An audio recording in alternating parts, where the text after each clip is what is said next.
बिस्मिल्लाहिर्रहमानिर्रहीम। Welcome to pharma lectures. आज हम फार्मेसी टेक्नीशियन, जिसे आमतौर पर कैटेगरी बी के नाम से जाना जाता है, का सब्जेक्ट फार्माकोग्नोसी का लेक्चर 5 पढ़ेंगे, जिसका आज का हमारा टॉपिक का नेम है एंजाइम्स। एंजाइम्स बेसिकली है क्या? Enzymes are organic catalyst. ठीक है, एंजाइम्स एक ऑर्गेनिक कैटालिस्ट है।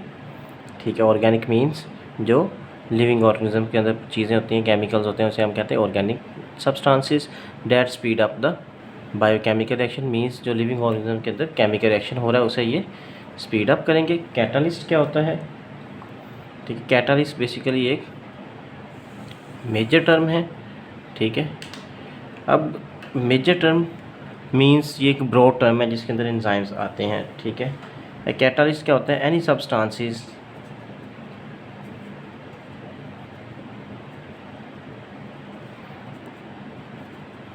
डेट स्पीड अप, जो स्पीड अप करता है एनी केमिकल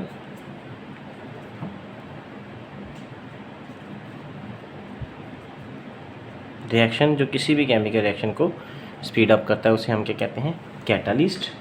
ठीक है, उसके बाद नेक्स्ट डेफिनेशन है हमारे पास सबस्ट्रेट। SUBS substrate. सबस्ट्रेट क्या होता है?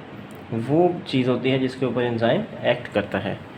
Any substance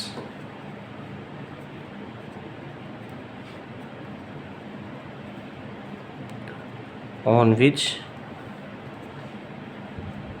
enzyme act is called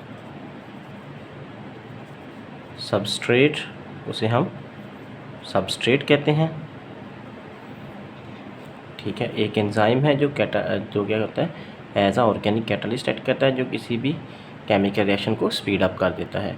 जबकि कैटालिस्ट एक मेजर टर्म है जिसमें क्या होता है? वो सब्सटेंस जो कोई भी केमिकल रिएक्शन को स्पीड अप करती है, उसको जल्दी परफॉर्म कर देती है, उसे हम कहते हैं कैटालिस्ट। सबस्ट्रेट क्या होता है?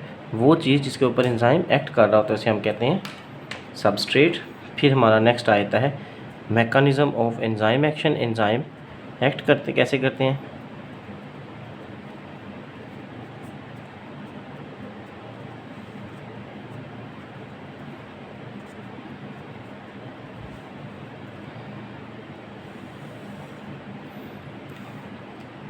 ठीक है, एक स्ट्रक्चर ड्रा करता हूँ, वो है एंजाइम की। For example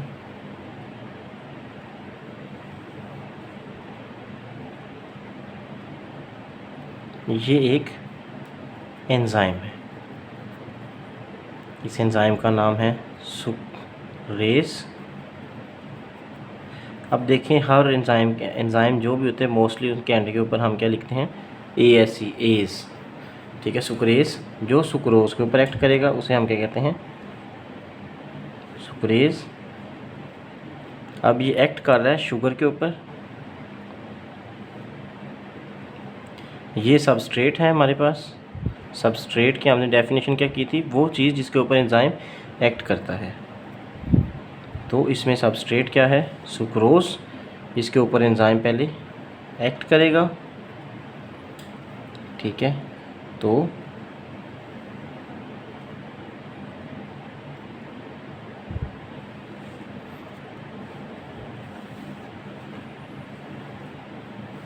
enzyme substrate complex बनेगा। मींस जो सबस्ट्रेट है वो एंजाइम के अंदर अटैच हो जाएगी।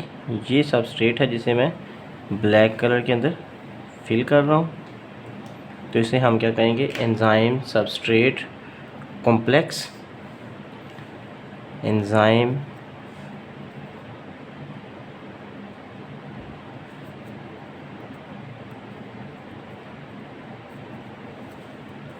Substrate complex. अब जब एंजाइम सबस्ट्रेट कॉम्प्लेक्स बन जाता है तो एंजाइम क्या करता है? उस सबस्ट्रेट को प्रोडक्ट के अंदर चेंज करता है। ठीक है, तो सुक्रोज जो हम आम टेबल शुगर खाते हैं वो उसे अपनी प्रोडक्ट्स के अंदर चेंज कर देगा। रिएक्शन हो रहा है तो एंजाइम खुद वैसे का वैसा ही रह जाएगा एट द एंड। ये एंजाइम बच गया प्लस प्रोडक्ट्स बनेंगी। अब प्रोडक्ट क्या बनेंगी, अगर सुक्रेज जो है सुक्रोज के ऊपर एक्ट करता है तो सुक्रोज हमारी बॉडी में चेंज होता है फ्रुक्टोज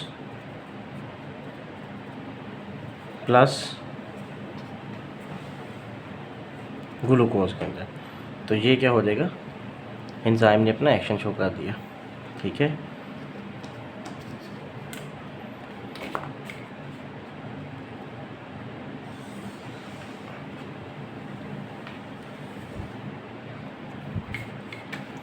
ठीक है, ये स्टेप 1 था रिएक्शन 1, ये रिएक्शन 2 है। पहले एंजाइम सबस्ट्रेट कॉम्प्लेक्स बनेगा, फिर वो उसे चेंज कर देगा। ठीक है,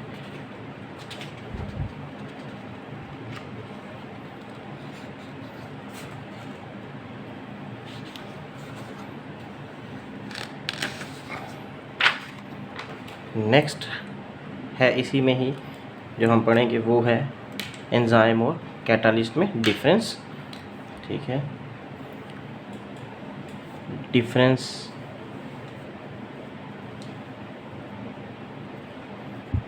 बिटवीन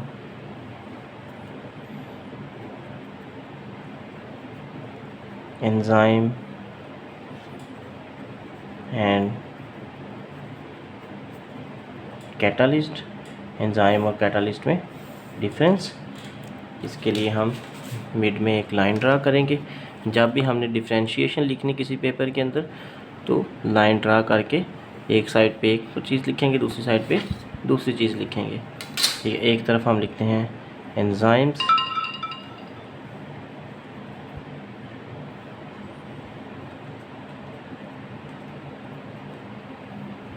और दूसरी तरफ हम लिखते हैं कैटालिस्ट।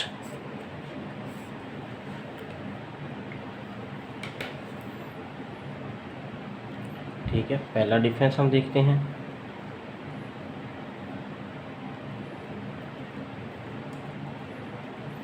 पहला एंजाइम्स है का डिफरेंस है जी कि all enzymes are organic in nature.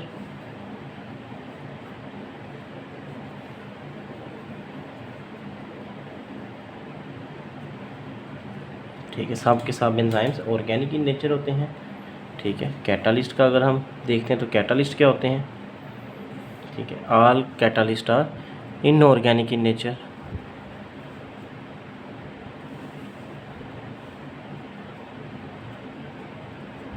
ये इनऑर्गेनिक इन नेचर होते हैं। ठीक है, enzymes are specific in nature.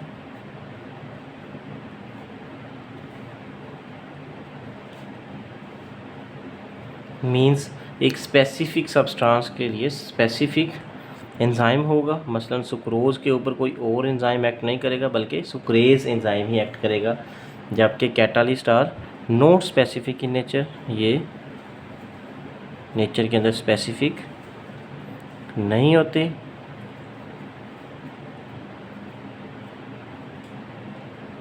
ठीक है, थर्ड है enzymes are complex in nature. Means इनकी नेचर बहुत ज़्यादा कॉम्प्लेक्स होती है, बहुत ज़्यादा पेचीदा होती है। For example all enzymes are protein in nature, के सारे प्रोटीन के बने होते हैं। ठीक है, जबकि कैटालिस्ट क्या है, they are not complex in nature, बल्कि ये एक सिंपल कंपाउंड्स होते हैं। दे आर सिंपल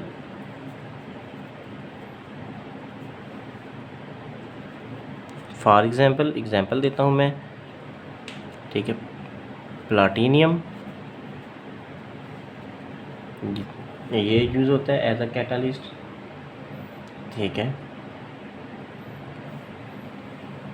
फिर next difference, enzymes are mostly destroyed during reaction. ठीक है, एंजाइम्स ज़्यादातर रिएक्शन के दौरान डिस्ट्रॉय हो जाते हैं मोस्टली। ठीक है, मोस्टली मीन्स हर एंजाइम डिस्ट्रॉय नहीं होता, लेकिन ज़्यादातर डिस्ट्रॉय हो जाते हैं। मोस्टली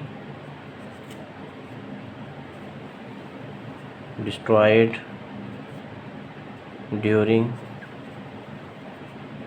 रिएक्शन, ये ज़्यादातर रिएक्शन के दौरान डिस्ट्रॉय हो जाते हैं, जबकि कैटालिस्ट और नॉट डिस्ट्रॉयड ड्यूरिंग रिएक्शन, ये ज़्यादातर रिएक्शन के दौरान डिस्ट्रॉय नहीं होते।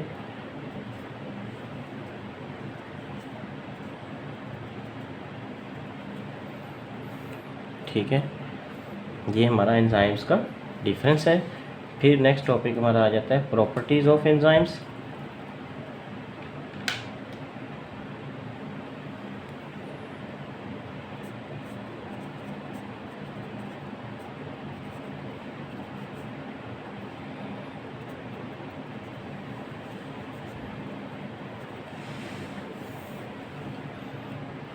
ठीक है, एंजाइम्स की प्रॉपर्टीज़ क्या हैं? डिफरेंट प्रॉपर्टीज़ हैं।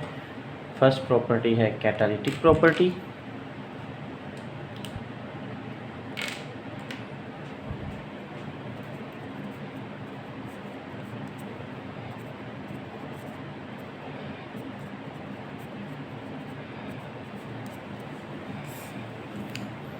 कैटालिटिक प्रॉपर्टी क्या होती है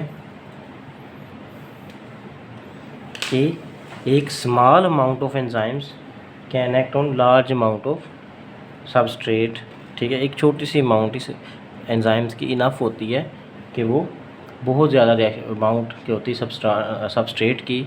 ठीक है, वो चीज़ जिसके ऊपर एंजाइम एक्ट कर रहा है उसे वो स्पीड अप कर दे।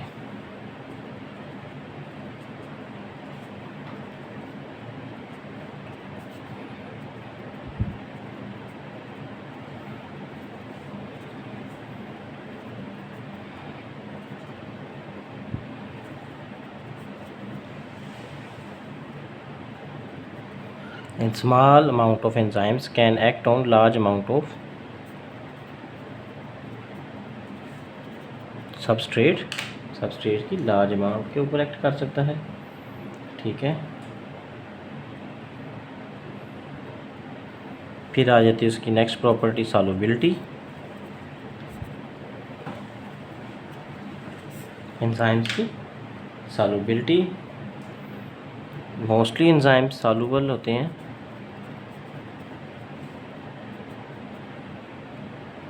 in water and dilute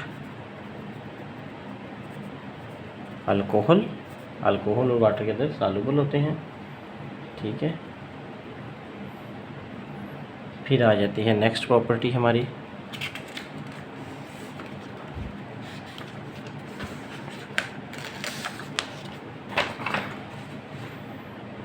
जिसे हम कहते हैं एंजाइमेटिक प्रॉपर्टी। थर्ड प्रॉपर्टी क्या है? Enzymatic property.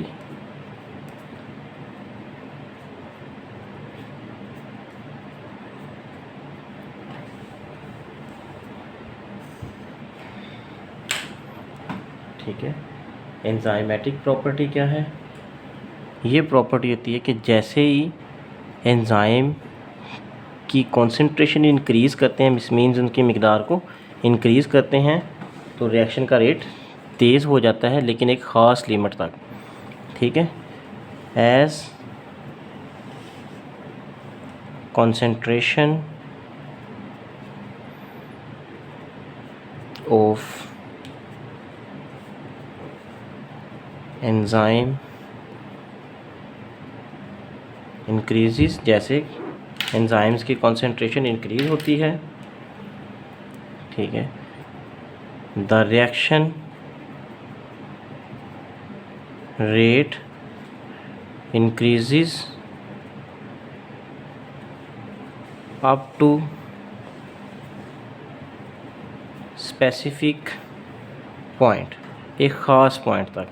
फॉर एग्ज़ाम्पल हमारे पास 10 सुक्रोज़ के मालिक्यूल हैं।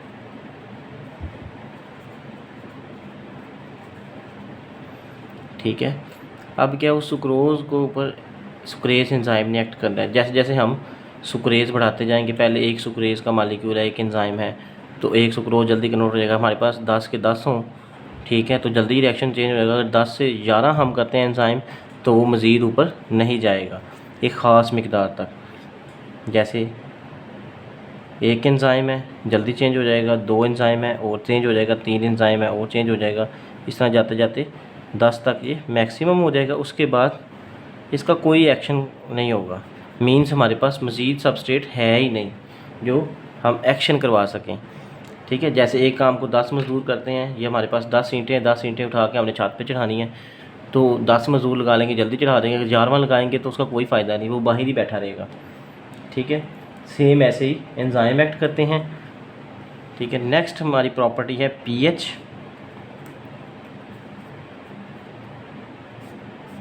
पीएच क्या शो करती है किसी भी चीज़ की, एसिड है या बेस है। इसके लिए हम 2 सब हेडिंग्स बनाते हैं, एक एसिड और दूसरी बेस।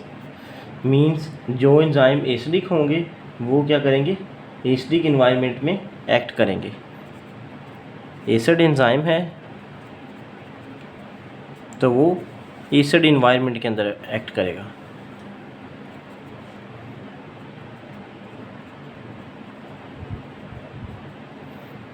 ठीक है, अगर बेसिक एंजाइम है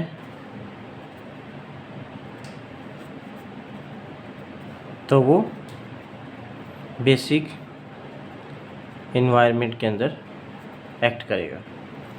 अब एसिड क्या होते हैं जिनकी पीएच जो होती है 1 से लेके 1 to 7 तक होती है, और बेसिस क्या होती है इनकी पीएच 7 से लेके 14 तक होती है। एग्जांपल देता हूँ। ठीक है, कि एक एंजाइम है पेप्सिन। ठीक है, जो स्टोमिक के अंदर होता है। पेप्सिन एक एसिडिक एंजाइम है, तो वो कहाँ पे एक्ट करेगा, स्टोमिक के अंदर। स्टोमिक की पीएच भी एसिडिक है। जब तक वो स्टोमिक के अंदर रहेगा वो अपना एक्शन करता रहेगा। जैसे ही वो स्टोमिक से बाहर जाएगा, मींस एसिड से बेस इन्वायरमेंट की तरफ जाएगा, तो वो डी नेचर हो जाएगा। इस तरह एग्जांपल देता हूँ दूसरी। एक एंजाइम है ट्रिप्सन। ठीक है, तो ये क्या होता है, बेसिक इन नेचर है, इसकी बेसिक है ये। तो ये स्मॉल इंटेस्टाइन में एक्ट करेगा, छोटी आंत के अंदर। अब स्मॉल इंटेस्टाइन भी बेसिक इन नेचर है, उसका एनवायरनमेंट भी बेसिक है। ये बेसिक के अंदर एक्ट करेगा। ठीक है, अगर जैसे ही हम इसे एसिड में लेके जाएंगे, ये रेड बॉल पेन से मैं शो कर रहा हूँ, रेड ख़तरे को शो करता है। अगर हम इसे एसिडिक एनवायरनमेंट के अंदर लेके जाएंगे तो ये एक्शन नहीं करेगा, action not take place, action नहीं होगा। तो ये क्या है, एंजाइम की एक प्रॉपर्टी है कि वो अपने जैसे एनवायरनमेंट के अंदर एक्ट करता है। जैसे उसका एनवायरनमेंट चेंज होता है तो वो फ़ौरन एक्शन छोड़ देता है। फिर आ जाता है टेम्परेचर 5वें नंबर पे।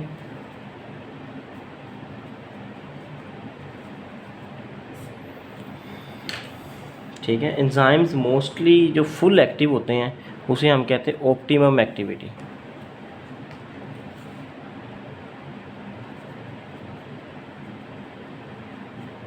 अब एंजाइम्स की जो ऑप्टिमम एक्टिविटी होती है बॉडी टेम्परेचर के ऊपर होती है, मींस 37 डिग्री सेंटीग्रेड के ऊपर। तो हम नॉर्मल रेंज देते हैं कि एंजाइम का मैक्सिमम एक्टिविटी 35 से 40 डिग्री सेंटीग्रेड के ऊपर है। ठीक है, हम डिफरेंट स्लॉट्स रखते हैं। हम कहते हैं कि ये एंजाइम 0 डिग्री सेंटीग्रेड के ऊपर कैसे एक्ट करेगा, 10 से 20 डिग्री सेंटीग्रेड के ऊपर कैसे एक्ट करेगा। ठीक है, इसी तरह 35 से लेके 40 डिग्री सेंटीग्रेड तक कैसे एक्ट करेगा, 50 डिग्री सेंटीग्रेड पे कैसे एक्ट करेगा। ठीक है, इसी तरह 60 डिग्री सेंटीग्रेड के ऊपर कैसे एक्ट करेगा।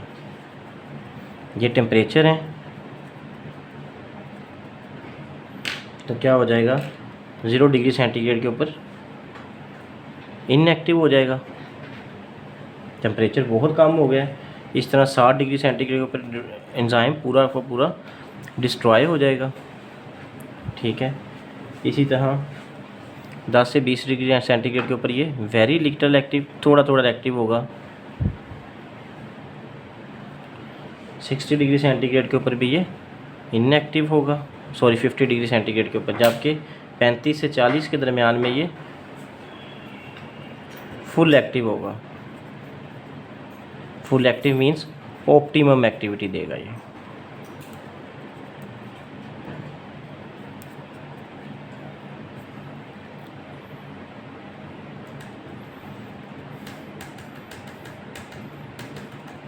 फिर नेक्स्ट प्रॉपर्टी है प्रोटीन इन नेचर।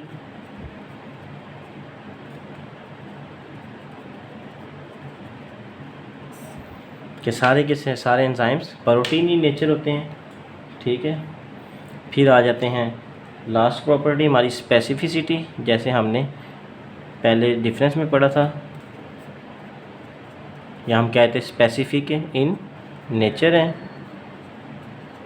सारे के सारे एंजाइम स्पेसिफिक इन नेचर है, मींस एक स्पेसिफिक एंजाइम जो होता है वो स्पेसिफिक सबस्ट्रेट के ऊपर एक्ट करता है। फॉर एग्जांपल सुक्रोज के ऊपर सुक्रेज एंजाइम एक्ट करेगा। ये सुक्रेज एंजाइम है, ये किसके ऊपर एक्ट करेगा? सुक्रोज के ऊपर, ठीक है। तो ये क्या है? एंजाइम्स की प्रॉपर्टीज़ हैं।